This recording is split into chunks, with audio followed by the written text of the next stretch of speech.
नमस्कार दोस्तों, कैसे हैं आप लोग। उम्मीद है आप सभी अच्छे होंगे। मोदी सरकार को बचाने के लिए सुप्रीम कोर्ट से भी भिड़ने से पीछे नहीं हट रहा है चुनाव आयोग। पहले तो राहुल गांधी को धमकी दी गई और अब चुनाव आयोग सुप्रीम कोर्ट को भी धमकाने पर तुला हुआ है। हलफनामा दिया गया है और उस हलफनामे में बहुत कुछ है। जी हां, सियासी तौर पर हलचल बढ़ गई है और इस बीच सुप्रीम कोर्ट ने जो कुछ कहा है उस पर बातचीत करेंगे।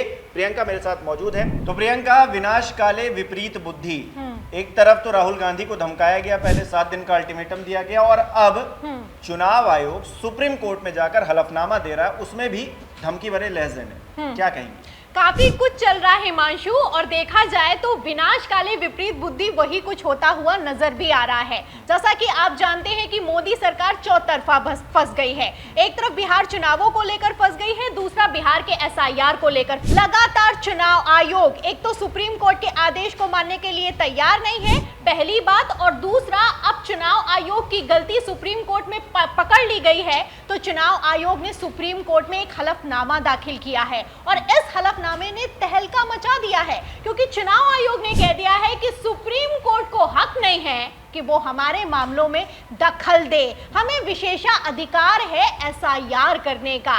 तो बिहार के एसआईआर में ऐसा लगता है कि मानो कुछ बड़ा झोल है, इसीलिए सुप्रीम कोर्ट में हलफनामा दाखिल करके चुनाव आयोग ने एक तरीके से धमकी दी है, पहली बात। और दूसरा, यहां पर मैं आपको बता दूं हिमांशु, जब से बिहार में एसआईआर शुरू हुआ है उसके बाद से चुनाव आयोग और मोदी सरकार चौतरफा फंसते हुए नजर आ रहे हैं। पहले तो इन्होंने एसआईआर अचानक से शुरू कर दिया, फिर एसआईआर की प्रक्रिया में 65 लाख से ज्यादा नाम काट दिए गए। जब उन नामों की लिस्ट मांगी गई तो चुनाव आयोग ने कह दिया कि हम नहीं देने के लिए बाध्य हैं, हम क्यों बताएं कि हमने किसके और क्यों नाम काट दिए हैं। फिर उसके बाद सुप्रीम कोर्ट में जब याचिका लगाई गई तो सुप्रीम कोर्ट भड़का और कहने लगा कि ऐसा बिल्कुल भी नहीं चलेगा, कि एक तो आपने पहले 65 लाख नाम एक झटके में काट दिए और दूसरा आप नाम बताने के लिए नहीं तैयार हैं। अब नाम तो बताने होंगे। सुप्रीम कोर्ट ने अपने आदेश में साफ कहा कि जो भी वोटर लिस्ट है जिसके नाम काटे गए हैं उनको सार्वजनिक किया जाए। चुनाव आयोग बाकायदा अपनी वेबसाइट पर उसको डिजिटल फॉर्मेट में अपलोड करे।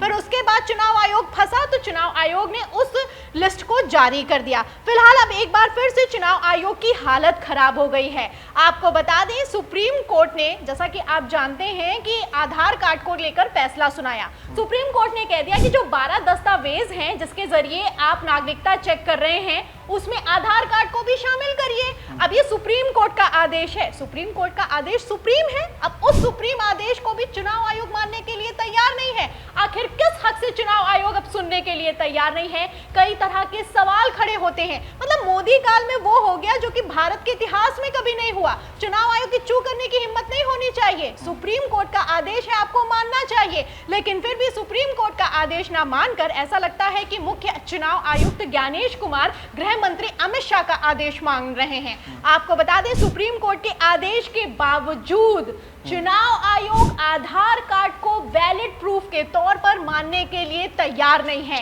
पहले तो सुप्रीम कोर्ट में कहा कि हम नहीं मानेंगे, फिर सुप्रीम कोर्ट ने कहा कि आधार कार्ड को कंसीडर करना होगा, फिर भी चुनाव आयोग नहीं माना। ये अपने आप में कितनी बड़ी हठ धर्मिता है, आप समझ सकते हैं हिमांशु। आपको बता दें, कांग्रेस नेता है जयराम रमेश, उन्होंने कह दिया है कि अवमानना का केस चलना चाहिए। चुनाव आयोग ने हद पार कर दी है, सुप्रीम कोर्ट का आदेश मानने के लिए तैयार नहीं है। अरे जब आप सुप्रीम कोर्ट का आदेश नहीं मानेंगे तो करेंगे क्या? मतलब एक संवैधानिक संस्था, संविधान में जो सबसे ऊपर बैठी हुई संस्था है, उसकी बात मानने के लिए नहीं तैयार है। आपको बता दें कि चुनाव आयोग की तरफ से सुप्रीम कोर्ट में आधार कार्ड को लेकर एक हलफनामा दाखिल किया गया है और इस हलफनामे में चुनाव आयोग ने क्या कहा है, मैं आपको खबर भी दिखा देती हूँ। खबर है भास्कर की, देखिए इसमें लिखा भी हुआ है कि चुनाव आयोग बोला, वोटर लिस्ट बनाना बदलना सिर्फ हमारा काम, एसआईआर कराना विशेष अधिकार, सुप्रीम कोर्ट का निर्देश देना हमारे काम में दखल है। मतलब इतनी हिम्मत हो गई, इन्होंने तो राजीव कुमार के भी हद पार करके रख दी है। मतलब कि ज्ञानेश कुमार तो ऐसा लगता है कि उनको लगता है कि जेल जाने का खौफ सता रहा है, क्योंकि जब आप सुप्रीम कोर्ट में इस तरह का जवाब देते तो बड़ा घपला निकलकर सामने आता है, बड़ा घोटाला समझ में आता है। एसआईआर को लेकर वैसे भी विपक्ष ने किस तरीके से सबूत पेश किए हैं, बेईमानी के, धांधली के और चोरी से नाम काटने के, आप जानते हैं हिमांशु। तो फिलहाल यहाँ पर मैं आपको बता दूं कि सुप्रीम कोर्ट को दखल नहीं देनी चाहिए, ये चुनाव आयोग ने हलफनामा दाखिल किया है। अब दखल देने पर अगर सुप्रीम कोर्ट आ जाए तो ये एसआईआर की पूरी प्रक्रिया को कैंसिल कर सकता है। सुप्रीम कोर्ट को इतना अधिकार है। अरे जब सुप्रीम कोर्ट संसद से पारित कानून को कैंसिल कर सकता है तो करने को कुछ भी कर सकता है। आप अच्छे से जानते हैं इलेक्टोरल बॉन्ड को लेकर सुप्रीम कोर्ट ने किस तरीके से ऐतिहासिक फैसला सुनाया। सुप्रीम कोर्ट अगर अपने पे आ जाए तो कुछ भी कर सकता है। सुप्रीम कोर्ट को संविधान ने ताकत दी है कि वो फैसला ले सकता है और 143 आर्टिकल ये ताकत सुप्रीम कोर्ट को देता है। अब इसके तहत चुनाव आयोग के हलफनामे के बाद सीजीआई गवाही या सुप्रीम कोर्ट क्या फैसला लेते हैं एसआईआर के मसले पर, ये देखना होगा, क्योंकि ये फैसला बिहार के चुनावों की दशा और दिशा दोनों निर्धारित करने वाला है। हिमांशु, पहले मोदी जी के एक सांसद थे, वो धमकी दे रहे थे, फिर राष्ट्रपति की तरफ से 14 सवाल, उसका पूरा बखेड़ा खड़ा हुआ, और अब चुनाव आयोग की तरफ से ये हलफनामा। एक प्रेशर टैक्टिक्स अपनाई जा रही है क्या सरकार की, या फिर जो सरकारी तंत्र है उसके द्वारा सीजीआई के ऊपर, सुप्रीम कोर्ट के ऊपर एक दबाव बनाने की कोशिश है?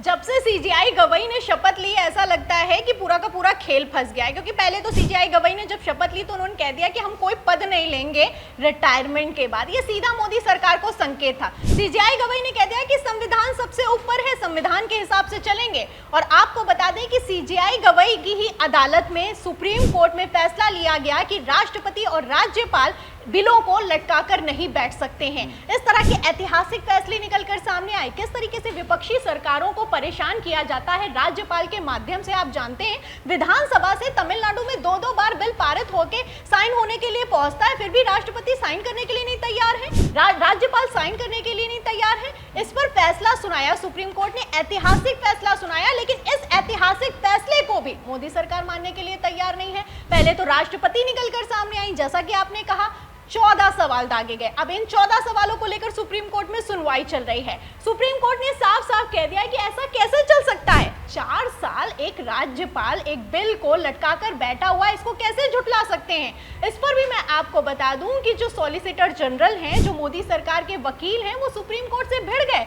और कहने लगे कि हाँ मैं मानता हूं कि बिल पर 4 साल के लिए बैठना या फिर कि बिल को रोकना गलत है, लेकिन सुप्रीम कोर्ट हेडमास्टर नहीं बन सकता है। तो आप देख सकते हैं किस तरीके से सुप्रीम कोर्ट में खड़े होकर सुप्रीम कोर्ट को चैलेंज किया जा रहा है, क्योंकि मोदी सरकार की बखिया उधेड़ कर रख दी है सुप्रीम कोर्ट ने। सुप्रीम कोर्ट के फैसले मोदी सरकार के लिए खतरे की घंटी है।